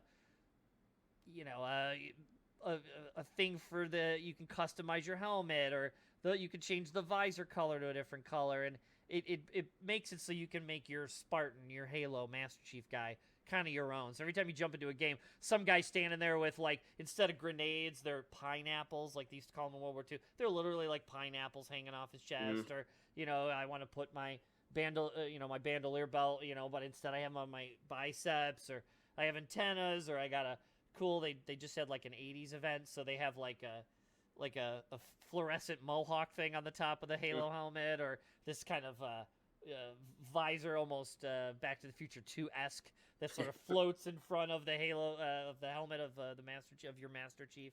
Change the colors, metallic, glow in the dark, and so every time you join a game, everybody's all dressed stupid, and it's fun because you know what you look like, and someone else we know will be dressed some way, and I'll have the mohawk on, and then you go in and you just rocket someone with the rocket. We played that a lot. Never enough rocket launchers for me. Never enough rocket launchers for me, man. That was those all rocket launcher games. Those are my jam. Those are fun. They bring them back on occasion. Yeah. I don't know about the new one. They haven't done an all rocket launcher playlist yet. Yeah. But there's something old school about it. The newer games, like your Call of Duties, your Apexes, your Battlefields, this and that, they have these things called loadouts now. So the idea is as you level up, they give you access to different types of guns. So I want to outfit my guy. I'm going to be more of a sniper role, so I'm going to put the sniper rifle on my guy, and I'm going to get the magazine thing, and I'm going to have the extra backpack so I can call in an airstrike, and that's how I'm going to play my character. So you jump into a game, you're the sniper guy, because that's what you've chosen to outfit yourself with. You load out. Someone else might be more of a gunner guy, so he has a machine gun and grenades, and he's more of a forward guy. He's running into the battle, doing that kind of stuff. You then just become skilled as being the guy you've chosen to be. I'm going to be the sniper. I'm going to be this guy. And you probably don't deviate from that a whole heck of a lot. The beauty of Halo, and what's always been the beauty of Halo, and it's more of an old school philosophy going back to like Quake and Doom, is the maps are the maps. They're usually smaller scale, 4-on-4, 6-on-6, 8-on-8. And they call them power weapons or control weapons. So everybody gets the same stuff. When you start out, everyone's given the battle rifle and the pistol. And periodically on the map, you remember this, they'll be like, there's a rocket launcher in the middle. So when the game starts, everybody runs towards the middle, and the first guy to grab it goes crazy. Or there'll be a sniper rifle because it's super powerful, one-shotting. So that'll be up on a hill, and maybe each side will have one. So you'll have 2 sniper rifles, one kind of on each side, and on an asymmetric map. And in the middle, it'll have like another power weapon that's really powerful. Yeah. And so each team will run. One of the guys will grab the snipers, and the rest of the team will kind of run and get the rocket launcher, and then they're timed. So instead of it being, I'm just going to be the sniper guy and sit back here, well, if you don't get one of those power weapons, you better run in and do something, otherwise you're a lazy teammate. And the whole idea is to control those power weapons to get them on your team, because it lends an advantage. And it's kind of an old school philosophy, and all these other games don't do that stuff anymore. It's all this loadout stuff. Go in, be this certain type of player, and then you'll dominate if you're really good at that. This is everybody's the same, and let's fight over that rocket launcher, and then it's mayhem. The Warthog, the cars, everybody's jumping in with the Gatling gun on the back, the 50 cal, or the sniper rifle, and pinpointing someone halfway across the map and headshotting them and having them drop. And if you can get all 3 of those, 2 of your guys on your team with sniper rifles and a rocket launcher, the other team is seriously at a disadvantage, but that's what kind of makes it fun. And, now they put in all sorts of fun modes. They have a new one called Fiesta. So as you jump in, it randomly gives everybody a weapon. or everybody gives them all each a random weapon. That's the way I should say that. And so you may start out. You remember the sword? You'd grab it, you'd light it up, and then you'd charge forward with it. So one guy might have a sword, but one guy just has a pistol. But when you die, when you get brought back, you get a random weapon. So you might get the rocket launcher, or you might get the sniper rifle, or you might get something. And so they're usually on very small maps, 4-on-4. So it's this chaos. Grenades flying everywhere, sniper rounds flying everywhere. Someone's got the sword, they're flying up onto a second level to spear someone in the head or something to take them out. And it brought that Halo feeling back after all these years. It really did feel like back in the day with Halo 2 and Halo 3. And I was literally playing it earlier this afternoon as well. It just feels so good. I know one of these. I know you're very busy, but one of these days we just have to block out like an hour, and I got to get you on Halo. Yeah. I know it probably will make you a little sick, but it's the multiplayer you're okay with. It's the single player that you get freaked. Well, I've told you this before. It's not even like, as long as there's action. That's what I think. Another reason why I like the rocket launcher stuff, because there's always something going on. Because as long as I'm able to focus on everything that's going on, and I'm fighting, I'm shooting and whatnot, it's the looking for crap. When nothing, I'm looking this way and looking this way, and there's just nothing going on. So my entire focus is on the motion aspect of it. If I'm firing at people and running or and all that kind of stuff, and looking for people to shoot, then I'm focused on something very narrow. Okay, you're hyper-focusing on the environment, which moves. Yes, and the fact that Halo over time just like, we're gonna make this map even bigger. I'm like, let's just walk through Asia, just like, and trying to find anyone. I'm like, and I'm trying to find somebody to shoot, in the game, and meanwhile I'm going, so I don't need that. Mrs. Fun has stationary motion sickness. And I think I've told you before, I don't know if I said it on here, but one of the biggest game creators, his name's Hideo Kojima. He makes Metal Gear Solid. You probably heard of it. Yeah.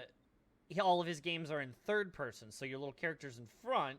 You're not looking through their eyes, because he can't play first person games. He gets sick. And he's this guy who makes multi-million-dollar games. His games are not in first person, mostly for that reason. At least that's the way I remember the article I read. And so... yeah, it's interesting to always say that. That's why, again, I also want to get you here and hook you up to the VR and have you play the Star Wars game where you actually fly. I'll throw up in the helmet. Fly. Well, that's good. It's below the helmet. The helmet starts here and up, so you can just. Okay. I'll put a bucket. I'll kind of do this in front of you, or get you like one of those horse bags or the airport thing. I'll just duct tape it to your head, so you just throw up in it. You should have had that second cup of coffee. Yeah, that's right. Yeah, I mean, that's a whole nother level of throwing up, because you're literally in the cockpit, and as you're flying forward, you can turn your head so stuff's moving sideways while the screen is moving this way, and then you can move, and you can literally look above you and be moving, but your body is stationary. And so they say it's the reverse of motion sickness, where if you're moving, but you're stationary, like in a car. Yeah. Your bones think you're moving, but you're stationary. It's the opposite. No, that's motion sickness. This is you're watching something that's moving, right? But you're stationary, right? And so it's the reverse of it somehow. And so because your bones aren't moving, right? But you're sitting in a chair, but you're watching something that's moving, so it's tricking your brain the opposite direction. Yes. And it's rarer. They say it's not as common, but it'll make you just as sick. Yeah, it's weird because I think everyone has had the experience in a car where you might be reading something and you get in the back seat and you get a little like, oh, what the hell is that? That's not right. But obviously I go on roller coasters and whatnot, so I don't have like a general motion sickness. I'm not like Jeff Goldblum in The Fly that he's in a car and he's that kind of thing. But the first time it ever happened to me was in Wisconsin Dells.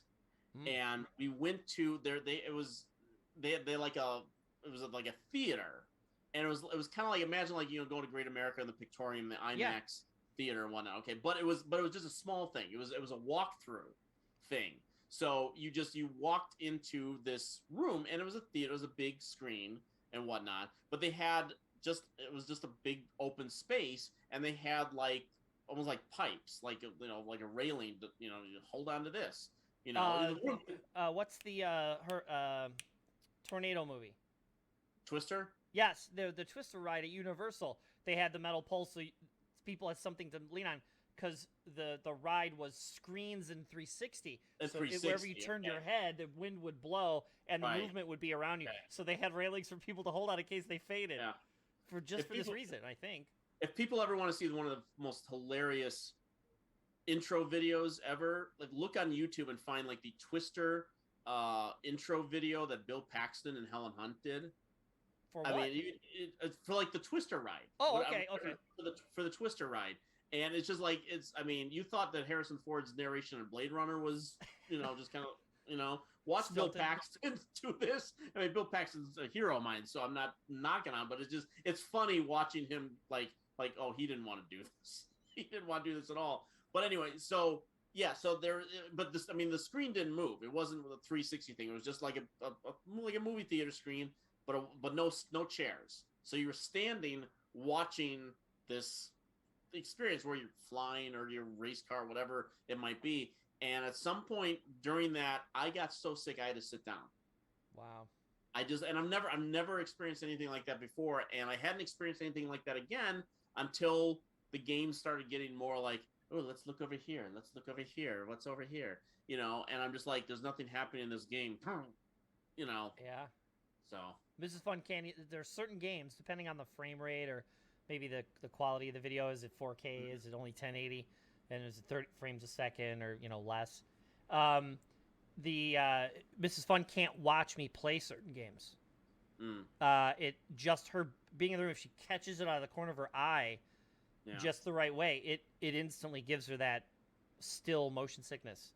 See, I think I can watch. I've never had a problem watching other people. It's when I'm focused and in control of it is when I have a problem. I can watch people play the video game and not get sick. Sure. Oh, okay. Well, see, again, I'm assuming there's levels. Just like some people can get only slightly motion sick, like the car type, where they can get violently motion sick. Like they have to be medicated to fly on a plane or medicated to drive in a car or whatever. Right. But yeah, it even just to see it in motion, because again, you got to remember, Halo 2 was, like I said, 17 years ago. That's majority of what you played, although we would do the LAN parties in my old kitchen and dining room for Halo 1. That was on a 480p. That was high end because it wasn't interlaced. It was a progressive scan 480. 480 tube television at, I think they were always at roughly 30 frames a second, so that was a little bit better. But still, 480p. That's high fidelity. In that case, that was the top of the line at that point. Like, wow, Halo looks great. Halo 2 looks great. The new one is running full 4K. It's not quite Pixar level being rendered, over time. But this is being rendered real time 4K with a lot of the bells and whistles on. Shadows, light refracting through glass and casting shadows on it. One shadow is one shadow. Now the light's hitting an arm, and the arm is casting a shadow on another shadow, and reflections, and it's water effects and mist and all kinds of stuff. It looks amazing, and it's in 4K real time. It just looks fantastic. And now with back in the day, you're lucky if you got stereo out of that stuff. Now it's in 5.1, and surround as you turn. The explosions are moving around you as you turn the camera and stuff.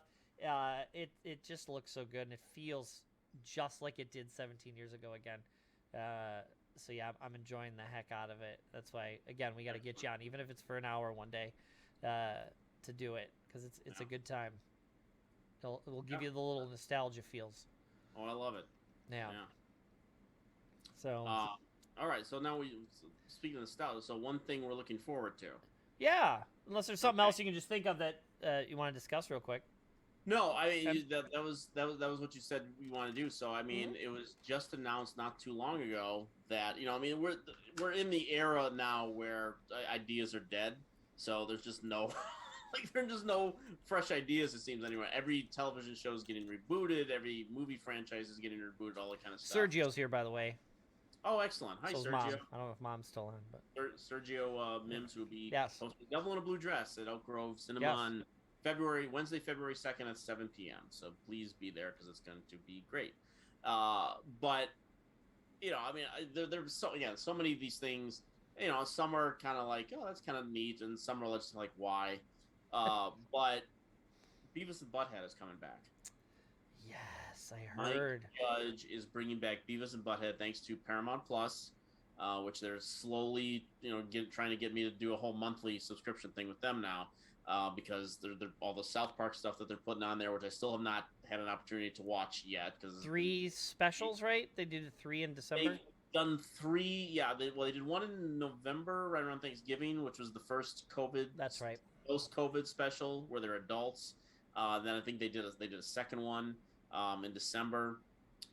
So I guess I'll have to watch all those. But Beavis and Butt-head, Mike Judge is bringing back Beavis and Butt-head for a film, not just little cartoons. He's actually doing a film, and at least part of it, I don't know if it's going to be the whole movie, but they're going to be older. Are they? I didn't hear that. He shared a sketch, and it's old Beavis. It's middle-aged Beavis and Butt-head. Stop it. Yeah, and so again, I don't know if that's going to be the whole thing or is it going to be a flash forward or whatever. But he did a little bit of that, sort of, in the movie in Beavis and Butt-head America, which is just recently on a Blu-ray, by the way. And so I don't. There's a similar vibe to that, and South Park obviously just did this too. Is this a goddamn? Right, exactly. But they're Beavis and Butt-head. I mean, they literally came into prominence when we were working at Video Plus. Yeah. So talk about nostalgia. That is something that I'm just like, yes, more. I was happy when they rebooted it, some years ago for 6 episodes or whatever that was, and those are fun. But again, it's Beavis and Butt-head, and they rule. They do rule. Even the smartest people can like really stupid stuff sometimes, and Beavis and Butt-head. Why does everything have to be, high art? A fart can be funny. Beavis and Butt-head can be funny. I mean, whatever. There are times for that, and then there are times for a Mammoth play or movie. I enjoy that just as much. Yeah. But sometimes I want to see an MMA fighter punch a guy in the nuts, which is not my thing, but I mean, what I'm gonna mention, but but yeah, like that's the 4th. I can't wait to watch that guy get punched in the nuts. Yeah, and Beavis and Butt-head is the cartoon version of basically as being far as I'm punched in the concerned, it nuts. is high art. It is high art. I mean, better watch out for the skin deep. Just he's a real American. That's right. The Hulk Hogan video. The Hulk Hogan video. He fights for what's right. That's right. Yeah. It's so good. It's so good. And they only got the rights to like a third of those the music videos, right? The music videos. Yeah, that's still been a bugaboo on like DVD and whatnot. That they don't have. I mean, you can find a lot of it online on YouTube and stuff. And if you know what you're looking for, just search them out. I mean, you can find the skin deep video. Again, I'll be dropping links once I post this. Yeah. There'll be links in there. So right. It's Beavis humping the couch. Their dance. Yeah. Yeah. Doing my monkey boy. So it just so happens again a convenient segue. Not Hulk Hogan, but WWE. Like I said, why does everything have to be high art? I didn't even anticipate it was going to be this type of segue. The Royal Rumble is this Saturday. Okay. There was obviously back in the day. You're talking early '80s. The Hulk Hogan, Mr. T, Rock. The Rock invasion with Cyndi Lauper and Captain Lou Albano with the rubber bands. And then Mr. T and Roddy Piper and all that good stuff. Macho Man, the superpowers, the mega powers, I mean. All that stuff is ridiculous. And then I watched a ton of that. And then I stopped probably early 80s. I'm sorry, late 80s, 88, 89, something like that. And then like 96, I got back into it when I started going to college with John, who may be the guest next week. Wow. Nice. And so he introduced me to like ECW, and you know, he's like, "Oh, you watching WCW?" And I said, "Nah, I never really watched when I was a kid." And just as I started watching, the NWO popped up, you know, Hollywood Hulk Hogan with the black and white and all that stuff, and Stone Cold then on WWE. So there was another. Then I got back into it for about 5 or 6 years. So you're talking till 2001, 2002. And I would watch it and tape it, DVR it, and I was back into it again. But then ECW, Extreme Championship Wrestling, you know, people with barbed wire and setting each other literally on fire in the ring and stuff. It was ridiculous, and it was like, wow, wrestling has changed. And then, you know, that's when I was like, have you been watching wrestling? And you're like, no. I go, there's this guy called The Rock. You got to watch this ridiculous guy. He's hilarious. And then Stone Cold and all that stuff. And you see, I even got you watching for a little bit because The Rock was so charismatic and everything. And that kind of ended again, I don't know, a while ago. Yeah. And last year, when they introduced Peacock TV, there was nothing on there I cared about. They were like, oh, Office is getting ripped off of everything else. It's only going to be on Peacock. And I was like, well, that's pretty much the only thing I would probably watch on there. I didn't get the streaming service. WWE at that point had a streaming service of their own, which all their content, all the old school stuff from when we were kids, every week, every Saturday morning or Saturday night's main event, you could watch it. It was all on WWE. I didn't pay for that either because I was like, oh, I'm not really watching this anymore. And I want to say it was the fall, maybe summer, late summer. Peacock bought the rights.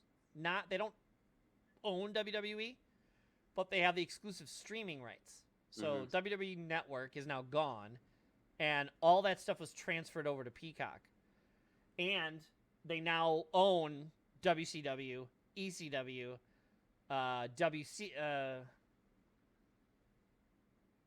the NWA, Wrestling Association. They own all the old school stuff. And so all of that stuff's on there for streaming. I was like, you know, maybe I'll just get Peacock for like a month. The benefit is, remember the pay-per-views always were like $60. But I was like, oh, WrestleMania's coming up. You know, maybe I'll do it because it's silly. We'll have everybody over and eat pizza and watch the morons, you know, beat each other up and yell at each other because it's awesome. It's like, you know, I think it's like $7.99 a month or whatever for Peacock. And I was like, you know what? Just so happens that day was a Sunday and the pay-per-view was that night. And I was like, if I sign up now, I can watch the pay-per-view. And I had watched a pay-per-view last fall for the first time in probably 8 to 10 years because I wasn't spending $50 or $60 on it. And it got me sort of hooked again. I don't watch it every week. I don't have cable anymore, so I can't. And all their stuff is delayed like 2 weeks, you know, so they have their network exclusive 2-week deal, you know. But all the pay-per-views are free as long as you sign up for Peacock. And so when I have nothing to do on a Sunday and I know that pay-per-view is going to come on, I'll throw it on and just have it on in the background. And it's just as ridiculous as it ever used to be. It's a little bit better about not being as misogynistic, like violently misogynistic. It's like that, you know, like Macho Man like punching Miss Elizabeth and stuff. It's not like that anymore. You know, and there's no more like you know, bra and panty matches like they used to have back in the day.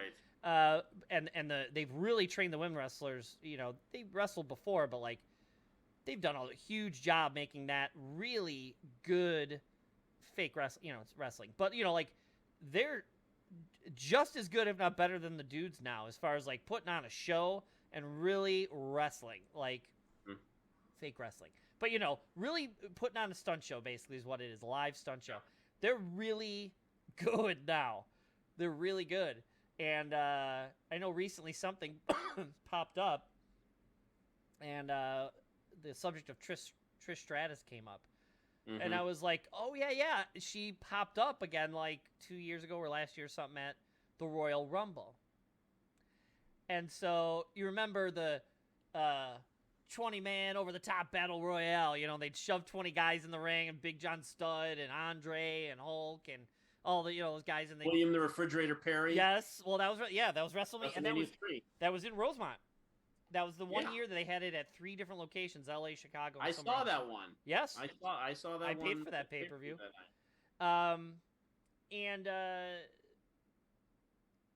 That's just called a battle royale. You know, the 20-man over-the-top battle royale. So you have to throw the guy over the top rope, and his feet touch the ground. They're out. Oh, the tragedy of it. Yeah. But they put everybody in at once, and then they ring the bell, and then whatever happens, right? Yeah. The Royal Rumble is one of my favorite things. They call it the pop. Okay? I imagine theater has a similar feeling. When a major star comes out, or the climactic part of the play, the guy comes out. Except in the theater, you have to be quiet. But there's a climax that's building to a reveal, or someone coming out onto the stage, and oh, it's a gasp or whatever. You know, I imagine the theater has something similar, but there's no pop to it. There is nothing I like more than the ridiculous run-in. The pop. So, like, 2 guys are wrestling, and all of a sudden you hear the glass break. Yes. And you know Stone Cold's coming out, and then he comes running down the ramp, or yeah. And then if someone's getting punched and stunned, in the ring, someone's getting a Stone Cold stunner. But you hear that glass break, and the crowd goes bananas. Or the Rock's, you smell what the Rock is cooking, and 40,000 people are screaming like idiots. Because they know the Rock's going to come out and start punching, clotheslining people or whatever, right? Everybody has their song, but there's nothing, even Hogan with his problems, there's still something to that horrible I Am a Real American song. Yes. You hear that song and you go, oh, Hogan's coming out. Like Macho Man. I can't think of, it's not Pride and Prejudice. That's a dumb, that's in the Jane Austen novel. Yeah, no, the Pomp and Circumstance. There you go. They would play Pomp and Circumstance, and then Macho Man would come out those ropes. Yeah. There's nothing better than that pop, than that music hitting and the guy coming out, right? Mm-hmm. And I think they've learned from that. And back in the day, they started the Royal Rumble, and the whole idea is, if you don't remember what it is it's the over-the-top rule. You have to throw the person over the top to eliminate them. But they said number 1 and number 2 out to start, and then every 2 minutes... A bell. It's literally countdown 10 seconds, and they do like the hockey, like burp, burp, the real loud horn, and then when they hit 1, like skiing or the old Halo countdown, burp, burp, burp, beep, like that. The second that beep ends, position. Yeah, yes, exactly. It's the pole position. Yeah. When that last bell goes off, whoever the person in the random draw is, comes out, their music hits, and then they come out. And they get the walk, and the crowd pops, and you get what is, in essence, because the first 2 come out to their music, so you get kind of the pops, right? Mm-hmm. In essence, though, you get another 28 pops in basically an hour of every ridiculous person in some stupid outfit running, and I mean that in the most beloved way. Mm-hmm. The stupid, like they come out with these robes, or... masks, cool masks, and now they're like, some of the ladies are coming out in the sort of the wrestling attire, but it kind of has a Wonder Woman vibe, or, Rey Mysterio Jr. had, because he wears a mask, his was sort of a red with black sort of webbing in it, so he kind of looked like Spider-Man. They do all these little silly things, so you get all these pops, and that's one of my favorite things. So the Royal Rumble does that, but in addition, there's always at least... one stupid cameo, or an older wrestler that they get to come out and either kind of show they still got it, or that they can smash on. They comes in, and then 2 people smack and punch him and just throw him out. But you get like Tatanka comes out, or Doink the Clown. Comes out, and they smack him. He gets 2 or 3 hits in, and someone kicks him in the face and throws him over the ring, and everyone's like, oh, and they laugh and everything. It's ridiculous, but it's so fun. And that's when it reminded me, and I was like, that's right, the Royal Rumble's coming up. It's literally this Sunday, And like I said, Trish came out, and every once in a while, like Piper would show up 15 years later, and you'd hear the bagpipes, and he'd come down with the and everything. And this year they've already shown their hand, and they've already said, like 15 or 20. They'll kind of announce like, hey, these people are going to be in there, and they always kind of don't tell you everybody. They've made a big run of this that Johnny Knoxville is going to be in the Royal Rumble because they were out there promoting it, and he told the story on Stern the other day that the head writer came up and he goes, hey, this would be, would be amazing. You get in the Royal Rumble. And Knoxville's like, of course I'll do that. Because, of course, it's Knoxville. And so to coincide with the movie coming out, I'm excited about Jackass because I want to watch that. But he's one of the goofy cameos. Pete Rose used to come out and, like, not the Undertaker, Kane, his brother Kane in the red outfit, would beat up Pete Rose. I need those videos, by the way. Oh, I'll send a link. I'll put a link in here too. Yeah. But yeah, every time Pete Rose would come out and Kane would tombstone him. But yeah, like so yeah, there's always someone like Maria Menounos. She was a big fan when she was a kid. She used to watch with her dad, so she trained with them for a while, and she showed up in one of the Royal Rumbles or back in the day. There's been other actors, football players, sometimes pop up, like you saw the one with the fridge. But yeah, Johnny Knoxville's going to be in it. And there's some talk that some other older guys are going to show up, girls and guys, from a few years ago, back in the Attitude Era. So I'm extending the invitation. Again, we don't have a whole lot of people in the house ever anymore. Yeah. But maybe if one or two people, maybe three, want to come over, I will be watching this absolutely stupid, ridiculous thing because it's awesome.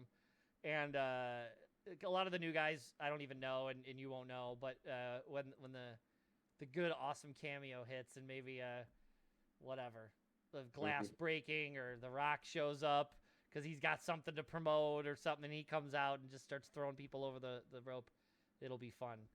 So yeah, I'm looking forward to it. Sweet. Yeah. Awesome. So, all right. So tentatively, it's going to be 2 weeks again. You got something going on next week. I'm gonna try not to do it on Wednesday next week. I'm gonna try to move it to Thursday or Tuesday. I would like to try to make it out to Devil in a Blue Dress because I've never seen it. Oh. I don't think I've been in a theater since we went. I don't go to places with 400 people shoved in a room currently.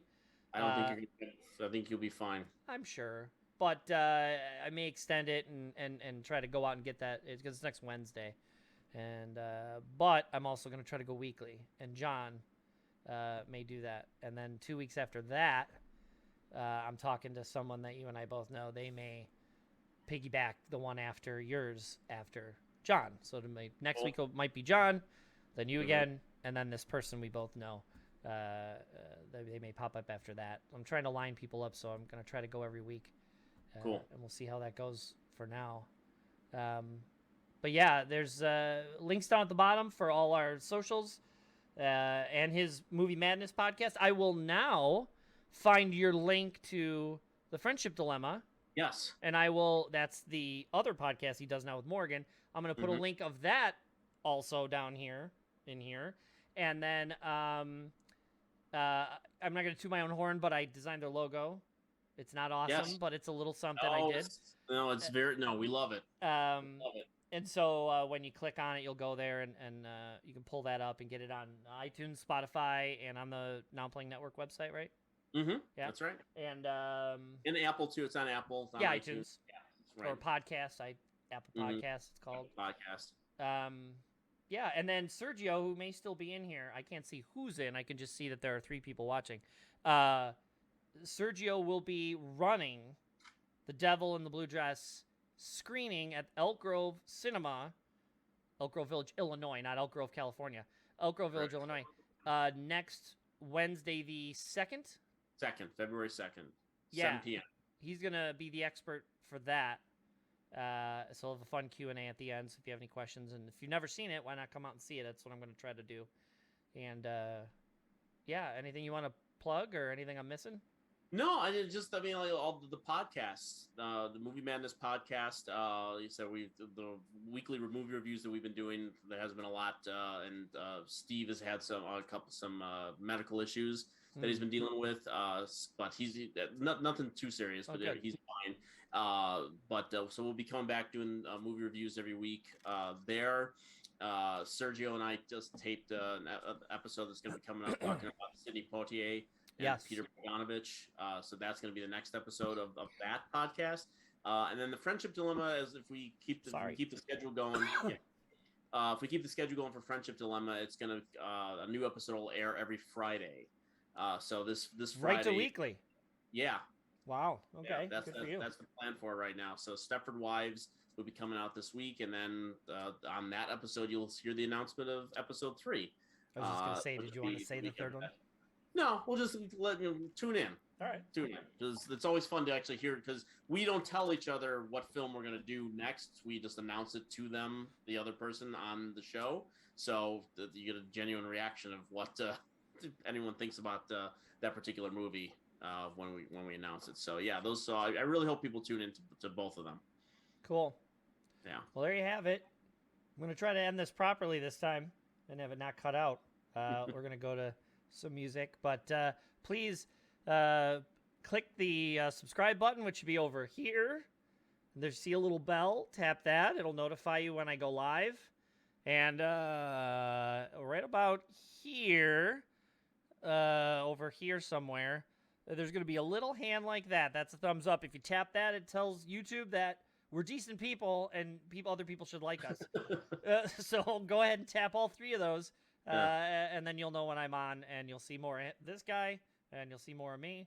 And I'm going to try to do some unboxings this week, and maybe do a gameplay thing to see if I can get that working and doing what it needs to do. So I know I can do it in the future. So cool, man. Good to see you. All right, man. And Thank maybe you I'll so see much. you Sunday. Drop an elbow on someone. Oh, Sunday. Okay. That's Gotcha. right. That's All right. right. Coming to get you.